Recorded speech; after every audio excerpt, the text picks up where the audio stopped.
It is the dead of night in the middle of the North Atlantic, in a storm in the autumn of 1943. Two warships are locked together in the darkness, an American destroyer and a German submarine pinned against each other by the heaving sea. They are so close that the men on the destroyer can look down and see the faces of the enemy on the wet deck below them, only a few feet away. The big guns cannot be aimed straight down, so the crews are fighting with whatever they have: small arms, machine guns, and the cold fury of men who know that only one of these vessels is going to survive the night. Nothing about this was supposed to happen. A destroyer is built to hunt submarines from a distance, with depth charges and guns, not to grapple one like a boarding party from the age of sail. But the storm and the desperate chase had thrown the two enemies together, hull against hull, in a way almost no one in the war would ever experience. Towering waves crashed over both vessels. The wind tore the words from men's mouths. And in the strange, flickering light of the battle, sailors who had trained for a modern technical war found themselves in something far older and more primal: a close-quarters fight to the death on a pitching steel deck. The destroyer was the USS Borie, an old, worn-out warship from the previous war, a narrow four-stacker that many thought had no business still being at sea. Her captain was Lieutenant Charles Hutchins, a young reserve officer barely out of his 20s, one of the most junior men ever to command a destroyer in battle. The submarine was a German U-boat, one of the predators that had been strangling the supply lines to Britain for years. On this wild night, the hunter and the hunted had found each other in the dark, and what followed would become one of the most astonishing ship-to-ship fights of the entire war. But how does an old destroyer end up locked against a submarine in the middle of a storm, close enough to throw a punch? How does a young, untested captain find himself in a battle unlike almost any other in the war? And what would this single, savage night cost the brave crew of the Borie, even in the very moment of their triumph? To understand how it came to this, how an old ship and a young crew ended up in a fight unlike almost any other, we have to go back to the longest and most desperate campaign of the entire war: the brutal struggle for the Atlantic. Please take a moment to subscribe to the channel and to give this video a like. To understand how a destroyer came to grapple a submarine in the dark, we have to begin with the deadly struggle that gripped the Atlantic Ocean for years, the campaign on which the entire war in Europe quietly depended. For years, the lifeline that kept Britain alive ran across the Atlantic, in long convoys of merchant ships carrying food, fuel, and weapons. And for years, German submarines, the U-boats, hunted those convoys like wolves. Slipping beneath the waves, they sank ship after ship, sending millions of tons of cargo and thousands of sailors to the bottom of the cold sea. It was a slow, grinding, terrifying campaign, fought in fog and storm and darkness, and for a long time the Germans were winning it. If the U-boats could cut that lifeline, the entire war in Europe could be lost. This was the struggle that everything else depended on. By 1943, the Allies were fighting back with new weapons and new tactics. Among the most effective were the hunter-killer groups, small fleets built around a single escort aircraft carrier and a handful of destroyers. Instead of simply guarding convoys, these groups went on the offensive, roaming the open ocean to seek out and destroy the U-boats in their own hunting grounds. The aircraft from the carrier would spot a submarine, and the destroyers would race in to finish the kill. It was dangerous, exhausting work, far from any friendly shore. And it was into one of these groups, hunting in the mid-Atlantic, that the old destroyer Borie was thrown. The USS Borie was not a modern ship. She was a flush-deck destroyer left over from the First World War, narrow and lightly built, with 4 tall smokestacks that marked her as a relic of an earlier age. By 1943, many of her sisters had been scrapped or relegated to quiet duties. But the Borie still had teeth, and she had a crew that believed in her. Her captain, Lieutenant Charles Hutchins, was strikingly young for the job, an energetic reserve officer who led with confidence beyond his years. Together, the old ship and her young skipper were about to write one of the most unforgettable chapters in the history of the United States Navy. On the last night of October 1943, the Borie was operating with her hunter-killer group in rough mid-Atlantic seas when contact came. Somewhere out in the darkness were enemy submarines, and the Borie was ordered to hunt them down. The weather was foul, the visibility poor, and the ocean was building into a serious storm. For a small, aging destroyer, simply staying safe in such seas was a challenge. But Hutchins took his ship out into the night after the enemy, her crew at battle stations, her old hull shuddering through the swells. What began as a routine hunt was about to become a fight none of them would ever forget. The Borie's hunt began the way these actions usually did, with the ship racing through the dark toward an underwater contact, then rolling depth charges off her stern to crush the submarine far below. The sea would heave with the dull thud of each explosion deep beneath the surface. Through the long, tense hours of the night, Hutchins pressed the attack, his sonar team listening intently for the telltale echoes of a hidden enemy. The Borie was relentless, and before that wild night was over, her crew would force not one but a second U-boat to the surface into a confrontation no one could have predicted. At last, battered by the Borie's depth charges and unable to stay hidden any longer, a German U-boat was driven up out of the depths. It broke the surface in the darkness and the storm, blown and damaged, its crew scrambling to fight or to flee. For the submarine, the surface was the most dangerous place to be, exposed to the destroyer's guns.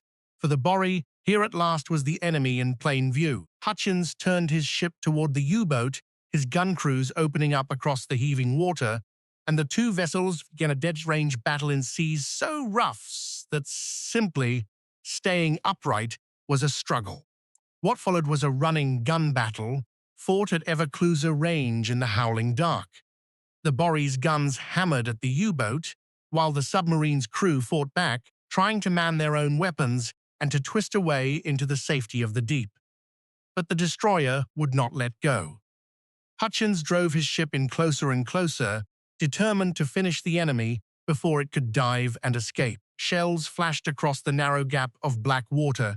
Spray and smoke whipped on the wind. The two crews, hunter and hunted, were now so close that the battle was becoming something almost unheard of in modern naval war, a brawl at arm's length on the open sea. Then, in the chaos of the fight, Hutchins tried to ram, swinging his bow to crush the enemy beneath it. The sea finished what he started. A great wave lifted the Borie's bow up and dropped it squarely onto the foredeck of the U-boat, and there the two enemies stuck fast, jammed together at an angle, unable to pull apart. For long minutes they were locked in a deadly embrace, the old destroyer's bow riding high on the submarine's hull, the storm crashing over both. And in that moment, the most extraordinary phase of the whole battle began, with the two crews staring at each other across just a few feet of pitching steel. Locked together, the warships could not bring their main guns to bear because the weapons could not be aimed down into something so close. So the men fought with everything else they had. Machine guns and small arms raked the U-boat's deck, and according to the crew's own accounts, sailors hurled whatever came to hand at the enemy below, spent shell casings, a sheath knife. Even, the stories say, a coffee mug, in the heat of a fight, stripped down to its rawest, most desperate form. For a few unbelievable minutes, in the middle of the ocean, two crews battled almost within reach of one another. It was a scene that belonged more to the age of sailing ships than to the modern war of sonar and torpedoes.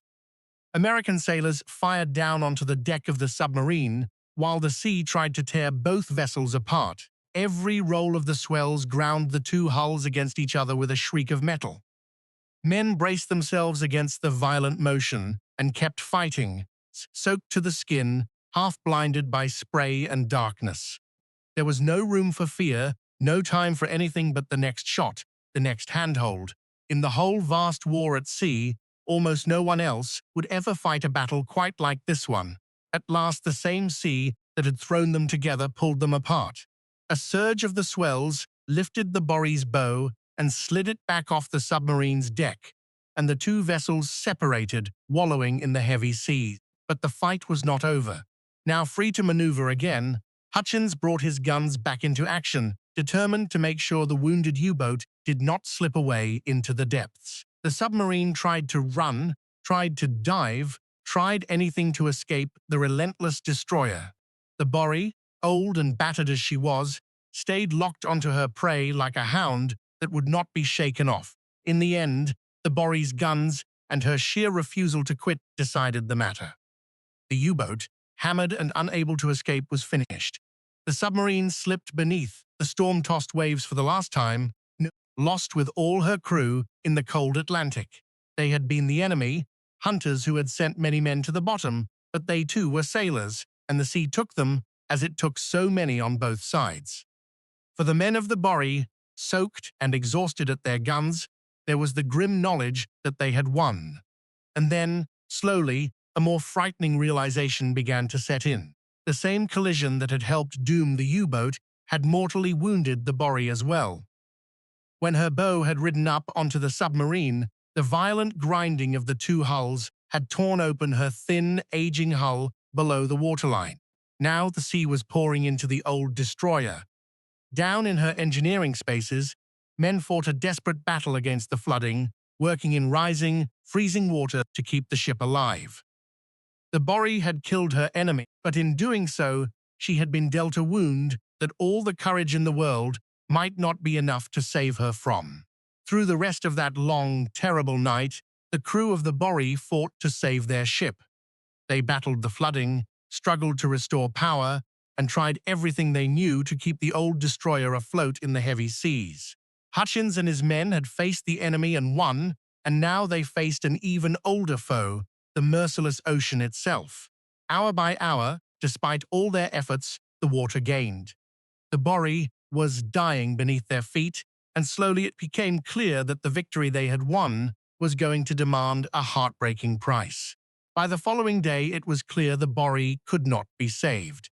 The flooding had spread, her power was failing, and the storm showed no mercy. The old ship that had carried her crew through one of the most incredible battles in naval history was slowly going under. Aircraft from the group circled overhead, and other ships stood by, but in those mountainous seas, there was little anyone could do quickly. The men who had survived the U-boat now faced the cruel prospect of abandoning their ship far out in the freezing Atlantic, with the weather still raging around them. At last, the order no captain ever wants to give had to be given. Hutchins ordered his crew to abandon ship. Men went over the side into the wild, frigid ocean, into rafts and floats in the open water, clinging to anything that would keep them up in the towering swells.